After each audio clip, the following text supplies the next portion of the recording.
আমার জীবনে ঘটে যাওয়া একটা ভয়ঙ্কর ঘটনা বলবো, যে ঘটনার ফলে আমি মানসিকভাবে এতটাই বিপর্যস্ত হয়েছিলাম যে টানা 1 বছর আমি সারাক্ষণ আতঙ্কের মাঝে থাকতাম।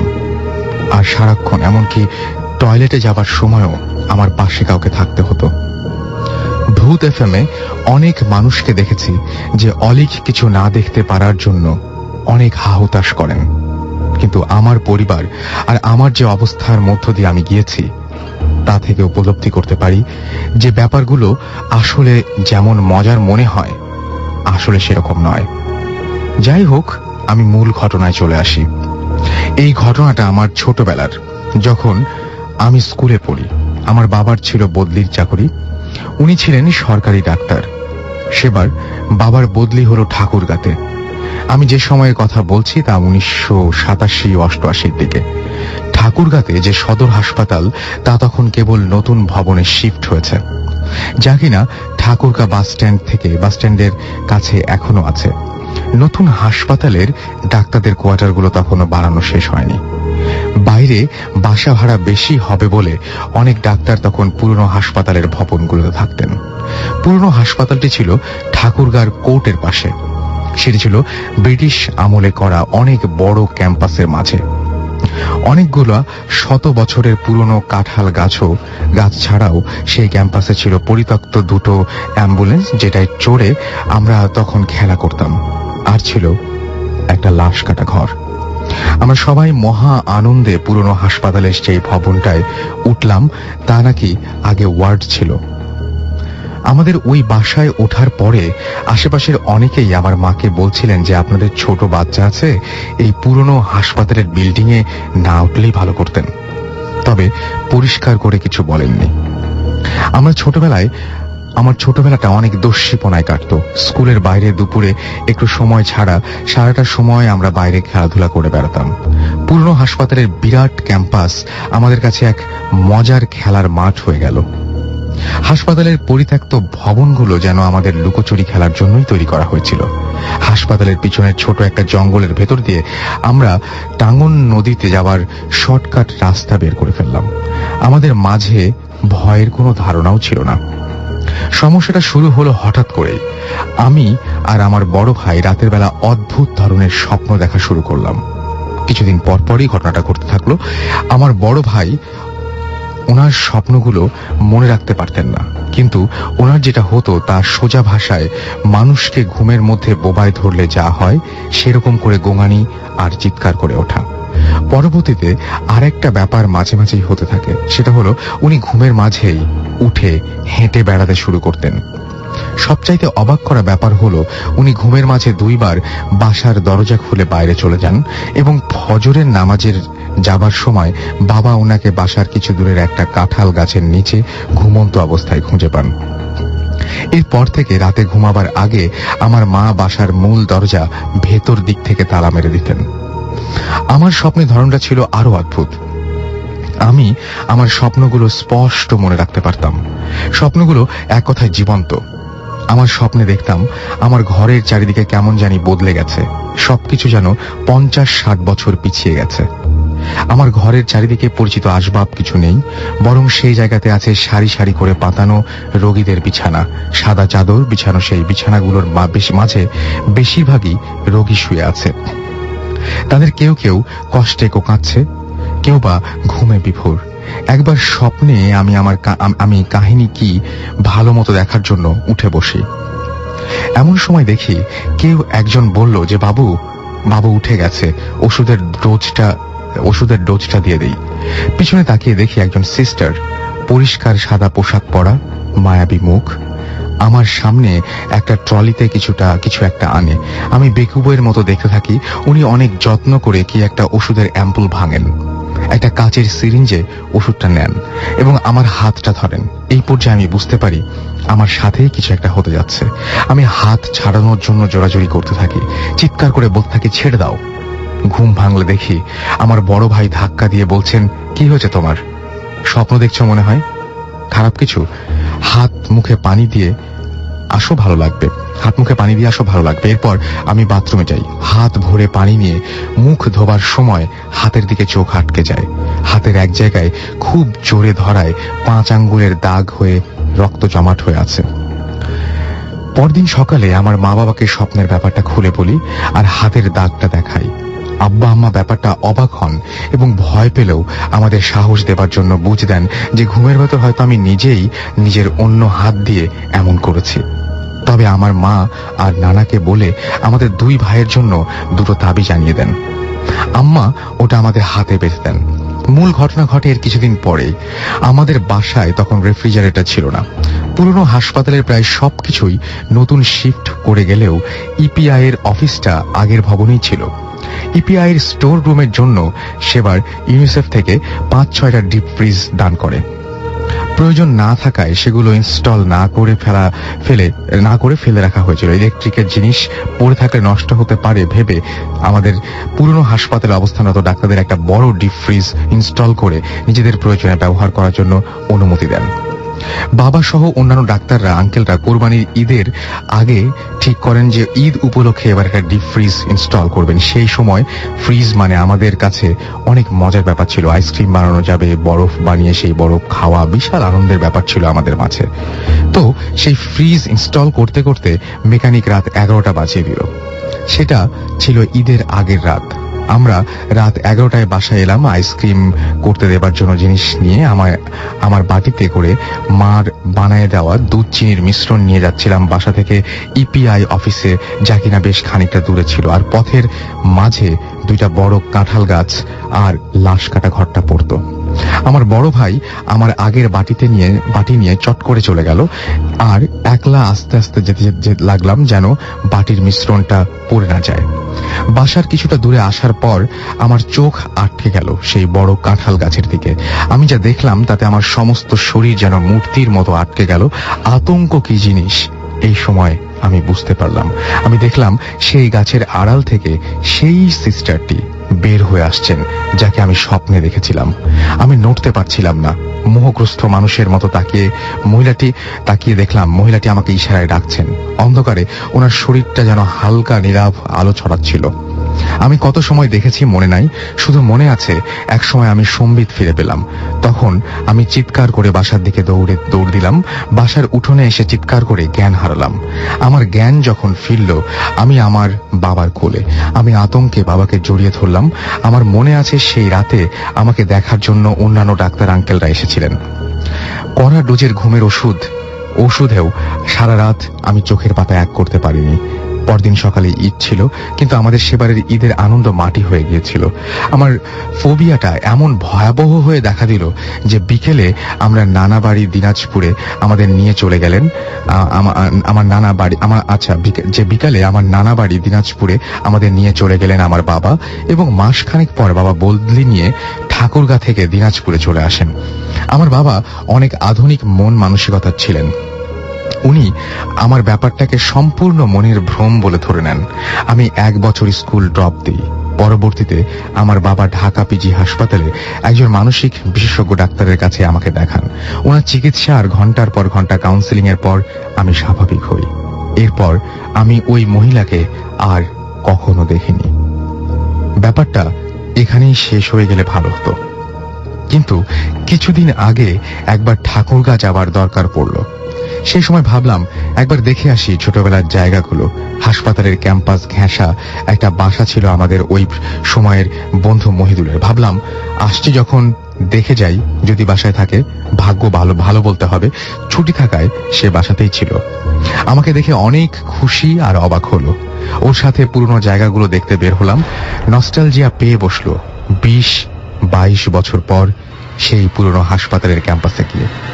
অনেক পরিবর্তন দেখলাম। বড় কাঁঠাল গাছগুলো কেটে সাফ করে নতুন কিছু বিল্ডিং বানিয়ে ডাক্তারদের কোয়ার্টার বানিয়েছে দেখলাম।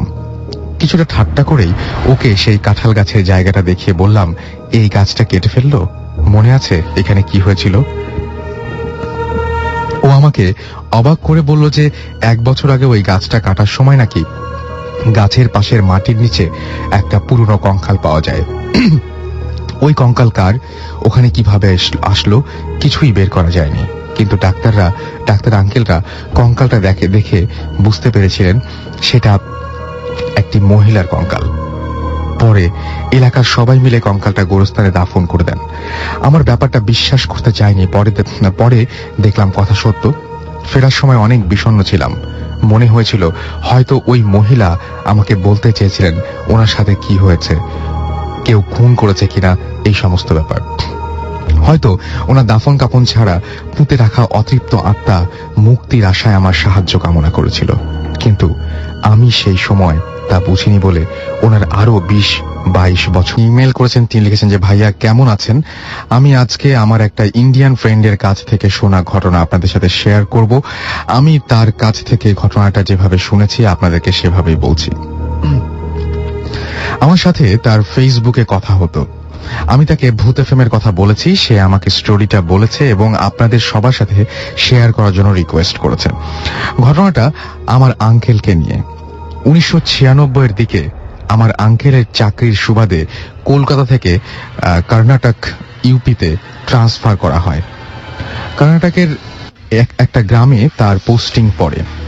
আঙ্কেল পুলিশে ছিল, তাই অনেক রাত পর্যন্ত অফিসে থাকতে হতো। একদিন আঙ্কেলের অফিস থেকে বের হতে হতে প্রায় রাত 12টা বেজে যায়। সেদিন রাতে খুব বৃষ্টি হচ্ছিল। কোয়ার্টারে যেতে অনেক দেরি হয়ে যাবে বলে আঙ্কেল গ্রামের একটা শর্টকাট নেয়। এখানে বলে রাখা দরকার যে সেই রাস্তাটা পাকা ছিল এবং অনেক নির্জন জায়গা দিয়ে রাস্তাটা গেছে।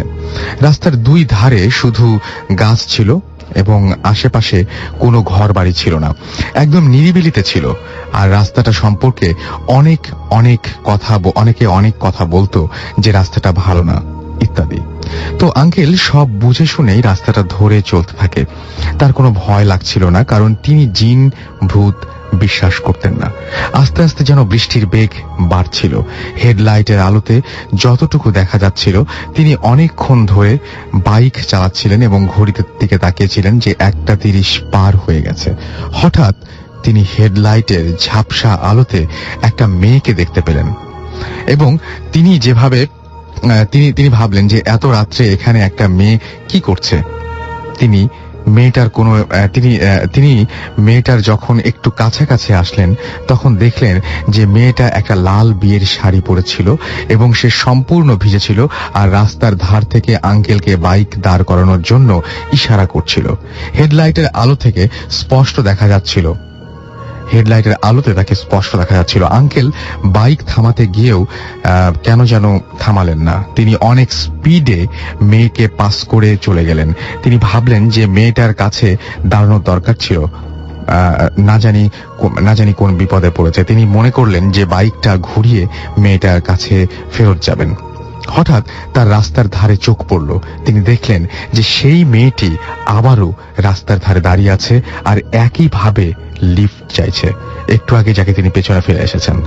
আঙ্কেল মোটেও ভীতু ছিলেন না, কিন্তু তিনি মেয়েটিকে দেখে প্রচন্ড ভয় পেয়ে গেলেন আর এবার আরো জোরে মোটর বাইকটাকে মেয়েটাকে পাস করে চলে গেলেন। তিনি বুঝলেন যে তার হাত পা অবশ হয়ে যাচ্ছে। মেরুদণ্ড দিয়ে যেন শীতল স্রোত প্রবাহিত হতে লাগলো। তিনি কিছু দূরে গিয়ে হঠাৎ দেখলেন যে সেই মেয়েটি আবার রাস্তার ধারে দাঁড়িয়ে। তিনি তার বাইকের স্পিড আরো বাড়িয়ে দিলেন। তিনি ব্যাক ভিউ মিররে দেখলেন যে মেয়েটা একটা অদ্ভুত রকম হাসি দিয়ে তার বাইকের পেছনে দৌড়াচ্ছে।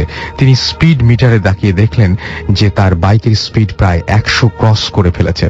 এটা দেখে তিনি আরো ভয় পেয়ে গেলেন। তিনি মনে মনে হনুমান চল্লিশা পড়তে লাগলেন। তার মাথা কাজ করছিল না।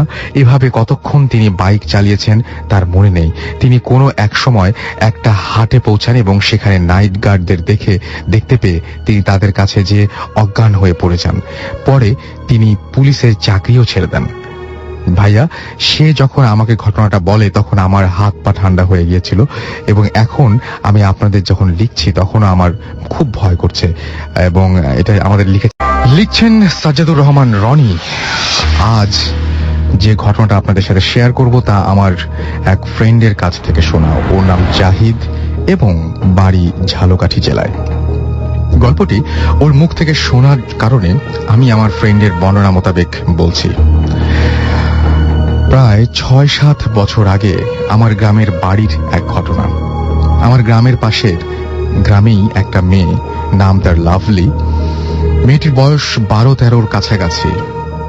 ওরা তেমন আর্থিকভাবে সচ্ছল ছিল না। সে হঠাৎ করে কিছুদিন যাবৎ অস্বাভাবিক আচরণ শুরু করে, যেমন অকারণেই হাসা, বিড়বিড় করে কথা বলা, যাকে তাকে ধরে ধাক্কা দেয়া এবং প্রায় সময়ই বিভিন্ন গাছে উঠে বসে থাকা। নিশ্চিতভাবেই তাদের পরিবারের মহা চিন্তার কারণ ছিল মেয়েটি। এই ধরনের আচরণ তার ক্রমান্বয়ে বেড়ে যাচ্ছিল। প্রায় ৩ মাসের মতো অতিবাহিত হওয়ার পর ওই মেয়েটির বাবা মা এর প্রতিকারের জন্য এক হুজুরের শরণাপন্ন হন। হুজুর সব ঘটনা শোনার পরে ওই মেয়েটির বাবা এবং মায়ের সাথে তাদের বাড়িতে যায়। হুজুর ওদের বাড়িতে গেলে সে দেখতে পায় যে তখন মেয়েটি একটি গাছে উঠে বসে আছে। স্বাভাবিকভাবেই অনেক লোক জড়ো হয় সেখানে। নিচ থেকে অনেক ডাকার পরেও মেয়েটি গাছ থেকে যখন নামছিল না, তখন তার বাবা যে কোনো একজন লোককে যে গাছে উঠতে পারে তাকে গাছে ওঠার জন্য বলল। সেখান থেকেই একজন লোক গাছে উঠল তাকে নামানোর জন্য, এবং সেখানেই ঘটে এক মর্মান্তিক ঘটনা। অনেক চেষ্টার পরও যখন মেয়েটি কিছুতেই নামতে চাচ্ছিল না, তখন গাছ থেকে হঠাৎ করে সে পড়ে যায় এবং ঘটনাস্থলেই মেয়েটি মারা যায়। এরপরে ওখানে হৃদয় বিদারক ঘটনার বর্ণনা নাই বা দিলাম। ঘটনার এখানেই শেষ নয়, যেটা হলেই ভালো হতো, সেটা হলেই ভালো হতো। এবং এর পরে অনেক দিন অতিবাহিত হলো, সবকিছু স্বাভাবিক নিয়মে চলছিল। এতক্ষণ যা বলছিলাম সবই ঠিক ছিল, কিন্তু এখনকার ঘটনা অবিশ্বাস্য কিছুই, যেটা সহজে বিশ্বাস হওয়ার কথা নয়।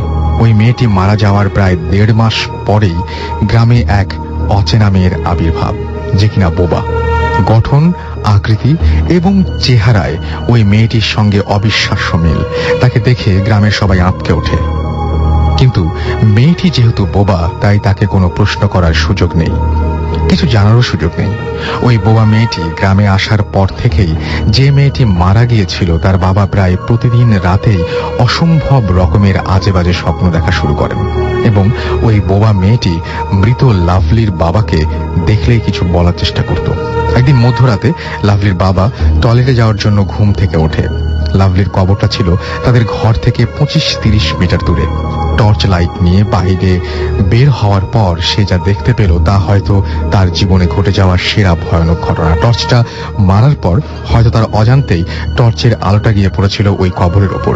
সে দেখতে পেল যে কাফনে মোড়ানো একটি লাশ ওই কবরের পাশে পড়ে আছে, এবং তার মেয়ের কবরের ওপরের অংশ ফাঁকা। এই বিভৎস দৃশ্য দেখার পরে তিনি এক চিৎকারে ঘরে গিয়ে অজ্ঞান হয়ে পড়লেন।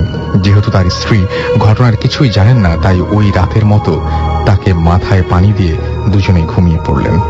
ভোর হওয়ার পরে আশেপাশের লোকজন সহ সবাই ঘুম থেকে উঠলে তারাও ওই একই দৃশ্য দেখতে পায়, এবং তারা আরো দেখতে পায় যে মৃত লাভলির কবরে কোনো লাশ নেই।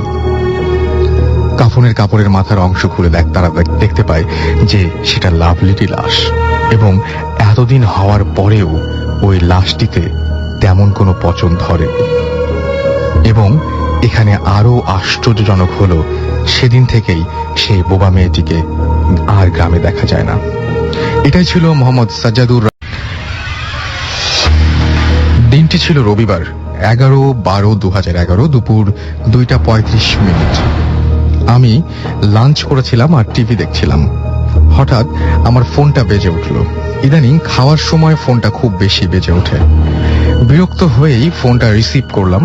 হ্যালো। ওপাশ থেকে খুব পরিচিত একটা কণ্ঠ আমায় বলল, কি করিস? আমি বললাম, লাঞ্চ। ওকে, লাঞ্চ শেষ হলে ফোনটা ব্যাক করিস। এই বলেই লাইনটা কেটে গেল। উনি ছিলেন আমার চাচাতো ভাই, যার কিনা এখন কলকাতায় থাকার কথা, এবং কলকাতা বুঝতেই পারছেন, ইন্ডিয়া।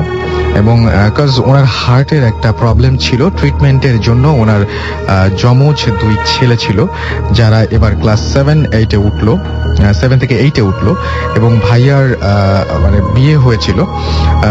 এটা ছিল লাভ ম্যারেজ, এবং সবাই খুব ভয় পেতাম ওনাকে। উনি ছিলেন একজন অ্যাডভোকেট, ছোটবেলায় একদিন ওনাকে জিজ্ঞেস করেছিলাম, ভাইয়া প্রধানমন্ত্রী বড় নাকি রাষ্ট্রপতি? উনি বলেছিলেন আমি বড়। ভয়ে আনন্দের মাঝেই ওনাকে কাছে পেতাম সব সময়। ওনার উপরেই ফ্যামিলিটা নির্ভরশীল ছিল। যাই হোক, আমি অনেক অবাক হয়েছিলাম ওনার ফোনে। কিছু বুঝে ওঠার আগেই ফোনটা আবার বেজে উঠল। এবার আমার বড় ভাইয়া। উনি যা বললেন তা শুনে একদমই থ হয়ে গেলাম। একটু আগে যিনি ফোন দিয়েছিলেন, মানে চাচাতো ভাই, তিনি 1:25 শেষ নিঃশ্বাস ত্যাগ করেন কলকাতা একটা হসপিটালে। একটা অজানা ভয় যেন মুহূর্তের মাঝেই আমায় ঘিরে ধরল, এবং কিভাবে এটা সম্ভব আই ডোন্ট নো। ভাইয়া বললেন এই মুহূর্তে ব্যাপারটা কারোর সাথে শেয়ার না করার জন্য। আমি যেন কিছুই বুঝতে পারছিলাম না কি হবে এখন। নিজেকে সামলাতে পারছিলাম না। বাসা থেকে নিজেকে আড়াল করার জন্য বাইরে বেরিয়ে পড়লাম রাস্তায়। হাঁটছিলাম নদীর পার ধরে। 1 ঘন্টা কেটে যাওয়ার পর ভাইয়া জানালেন একটা অ্যাম্বুলেন্স নিয়ে লাশের কফিন আনার জন্য যশোরের বেনাপোলে অর্থাৎ বর্ডার এলাকায় সেখানে যেতে হবে। সিলেট থেকে প্রায় 11-12 ঘন্টার পথ ছিল। সো বুঝতেই পারছেন ওখানে গিয়ে লাশের কফিনটা নিয়ে আসাটা সহজ ব্যাপার ছিল না। দেন আমি আর আমার আরেকটা চাচাতো ভাই, ওনার এক সম্বন্ধীর 3 জন এবং দূরের পথ বলে 2 জন ড্রাইভার, মোট 5 জন মিলে যখন যাত্রা শুরু করলাম তখন সন্ধ্যা 6:15 ছিল। একজন ড্রাইভার খুব বেশি কথা বলে, ড্রাইভ করে অসহ্য রকমের কথা বলে যাচ্ছিল। ড্রাইভ করতে করতে ভাবছিলাম কি যে আছে আজকে কপালে। প্রায় 2 ঘন্টা চালানোর পর হঠাৎ একটা চাকা পাংচার হয়ে গেল। ঘন কুয়াশা আর অন্ধকারাচ্ছন্ন নির্জন রাস্তায় যেন ভয়েরই আনাগোনা। যাই হোক, 15 মিনিটের মাথায় চাকাটা চেঞ্জ করে আর তেমন প্রবলেম ফেস না করেই সকাল 7:28 দিকে আমরা বেনাপোল পৌঁছে গেলাম। এখন শুধু অপেক্ষার পালা। আমরা চাচ্ছিলাম যদি দিনে দিনেই চলে আসতে পারতাম ভালোই হতো। কলকাতা থেকে 2-2.5 ঘন্টার পথ এই বর্ডারটা। তবে লাশ নিয়ে আসাটা অনেক কষ্টের ব্যাপার। লাশের সাথে আমাদের একজন রিলেটিভ ছিলেন, উনি ওখান থেকে লাশের কফিন নিয়ে আসছিলেন। অনেক ঝামেলা পেরিয়ে যখন আমরা কফিনটা পেলাম তখন রাত প্রায় 9টা হয়ে গেছে। আবারও যাত্রা শুরু। এবার 6 জন এবং লাশের কফিন। 3 ঘন্টা ভালোভাবেই আমরা চলছিলাম। সবাই খুবই টায়ার্ড। এখন শুধু একটাই প্রত্যাশা, ভালোভাবে যেন সিলেট পৌঁছে যেতে পারি। বাট সেটা ততটা সহজ রাত ছিল না আমাদের জন্য। যদি জীবনে কোনো দীর্ঘ রাতের কথা বলা হয়, আমি সেই রাতের কথা বলবো। ঘন কুয়াশা মাখা আর অন্ধকার রাস্তায় গাড়িটা 50 কিলোমিটার বেগে ছুটছিল। কিছুক্ষণ পর আমরা আরিচা ফেরিঘাটে পৌঁছালাম। ওখানে প্রায় 300 গাড়ির লাইন।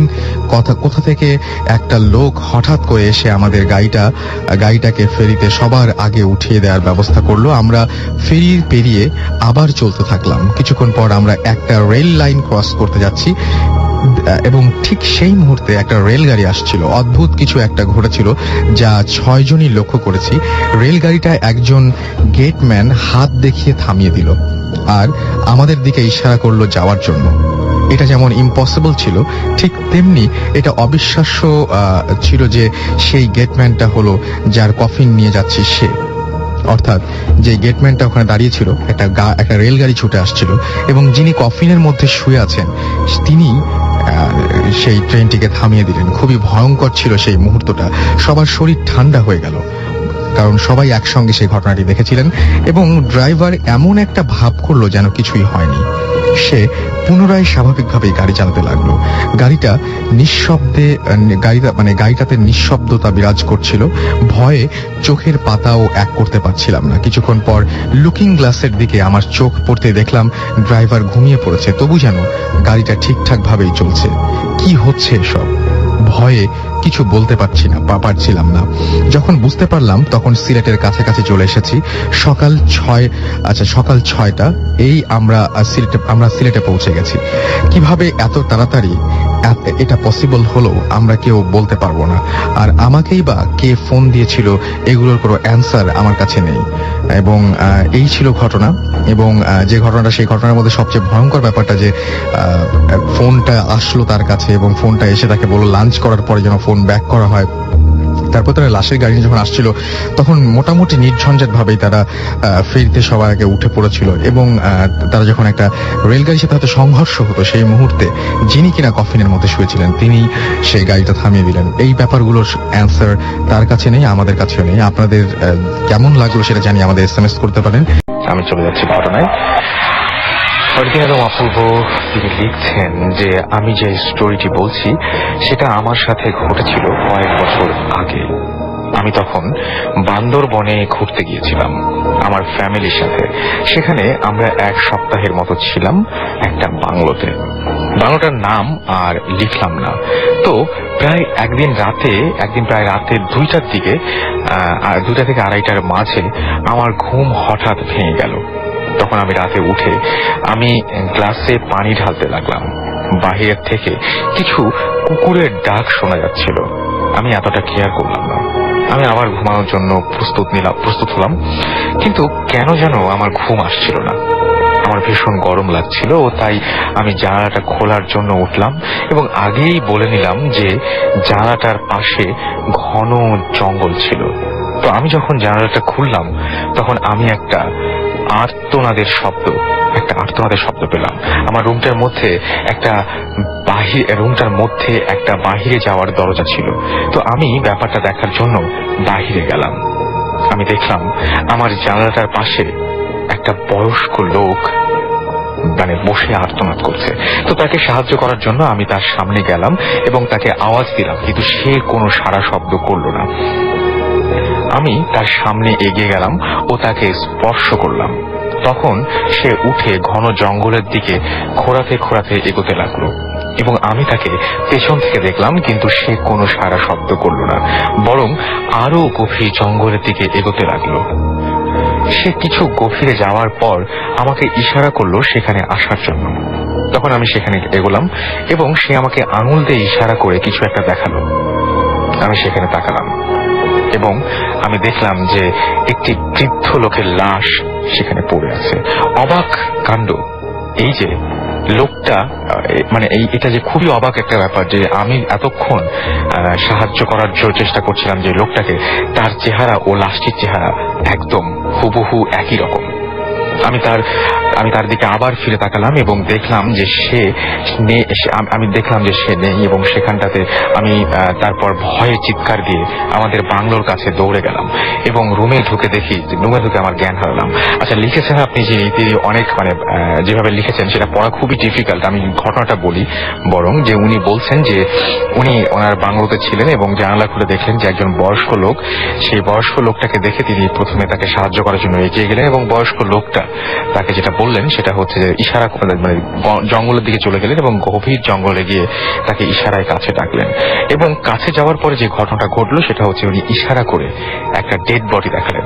আশ্চর্যের ব্যাপার হচ্ছে এইটা যে এই ভদ্রলোক, তার চেহারা যেমন ডেড বডির চেহারা ছিল অবিকল সেই রকম। এবং এরপরে যেটা হলো সেটা হচ্ছে সেখানে তার থাকার কথাও না, ভয়ে তিনি দৌড় দিয়ে সেখান থেকে চলে এসেছিলেন এবং পরের দিন সকালবেলায় তিনি তার যে সমস্ত চারপাশের লোকজন ছিল তাদের সবাইকে বলেছিলেন যে এরকম ঘটনা, এবং তারা সেখানে গিয়েছিলেন যেখানে যে ঘটনাটা ঘটেছিল সেখানে সবাই মিলে লোকজন সাথে নিয়ে তারা দেখেছিলেন এবং গিয়ে দেখলেন যে হ্যাঁ, পরের দিন সকালবেলায় সেখানে যাওয়ার পরেও দেখা গেল যে সেই বৃদ্ধ লোকটি সেখানে পড়ে আছে এবং পুলিশকে তারপর ইনফর্ম করা হয়েছিল এবং পুলিশ কিছু ইনভেস্টিগেশনের পর লাশটি নিয়ে চলে গিয়েছিল।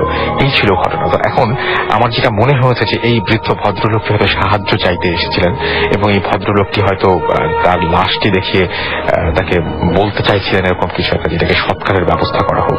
তো আমি জানি না যে আপনাদের কারো কোনোদিন এরকম সমস্যা হয়েছে কিনা বা এরকম ধরনের কোনো এক্সপিরিয়েন্স আপনাদের আছে কিনা, বাট এটা খুবই একটা উইয়ার্ড ব্যাপার যে কোনো একটা লোক যদি নিয়ে গিয়ে আপনাকে তার নিজের লাশ দেখায়, এটা খুবই খুবই ভয়ঙ্কর একটা ব্যাপার হওয়ার। এই ঘটনাটা হলো সত্যিকার এক ঘটনা। 13 মার্চ 2011 ঘরের টুকিটাকি কাজ সারতে প্রায় রাত 12টা বেজে গেল। বাথরুম সেরে বিছানায় শুয়ে পড়লাম। আমি রুমে একা ঘুমাই। হঠাৎ কেন যেন ঘুম ভেঙে গেল। ঘড়ি দেখলাম 5:02 রাত্রি। অবশ্যই বোঝার চেষ্টা করলাম কেন ঘুম ভাঙলো। হঠাৎ খেয়াল করলাম আমার রুমের পরিবেশ বেশ ঠান্ডা। ব্যাপারটা পাত্তা দিলাম না। আমি ঘুমানোর সময় বিছানার ডান পাশ খালি রেখে ঘুমাই। কি মনে করে বিছানার ডান পাশ ঘুরলাম। তারপর দেখলাম অদ্ভুত এক ব্যাপার, যে আমার হৃৎপিণ্ডকে দ্বিগুণ বাড়িয়ে দিল, মানে যেটা স্পন্দন আর কি, সেই মানে হার্টবিট বেড়ে গেল অনেক অনেক অনেক বহুগুণ। হ্যাঁ, আমারও যখন ইমেলটা আমি পড়ছিলাম তখন আমারও সেই হার্টবিটটা বেড়ে গিয়েছিল, কারণ ডান পাশে ঘুরতেই তিনি যেটা দেখলেন যে বিছানার ডান পাশে তিনি, অর্থাৎ তার মতো হুবহু একজন শুয়ে আছে। ভয় তার পুরো শরীরটা ঘেমে গেল, এবং ওটা দেখেই এবং ওটা পুরোই দেখতে সেই মানে যিনি পাঠিয়েছেন ইমেলটি তার মতোই। তিনি বলছেন যে ওটা দেখতে পুরোই আমার মতো, শুধু পার্থক্য এই যে আমার গায়ে কাঁথা আছে, তার গায়ে নেই। সবচাইতে ভয়ঙ্কর ব্যাপার হলো সে আমার দিকে তাকিয়ে আছে আর আমি তার দিকে, ফেস টু ফেস।